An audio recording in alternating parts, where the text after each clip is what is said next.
यानंतरची बातमी आहे बीडमधून. बीडमध्ये दिवंगत सरपंच संतोष देशमुख हत्या प्रकरणी आता पुढची सुनावणी जी आहे ती 22 जुलैला होणार आहे.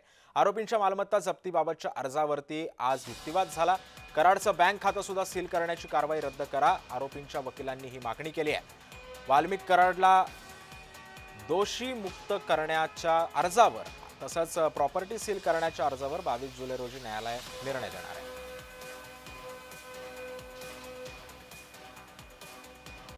वाल्मिक कराड याच्या दोषमुक्तीच्या अर्जाचा निकाल न्यायालय दिनांक 22 जुलै रोजी देणार आहेत असं आज त्यांनी स्पष्ट केलं.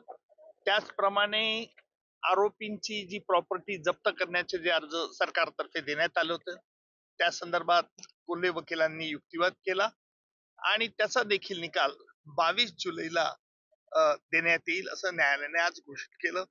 इतर जे काही अर्ज होते इतर आरोपींचे की ज्यांनी देखील त्यांची प्रॉपर्टी जप्त करू नये अशा तऱ्हेची त्यांनी विनंती जी न्यायालय केलंय त्या संदर्भातला अर्जाचा निकाल देखील 22 जुलैला न्यायालय जाहीर करणार आहे.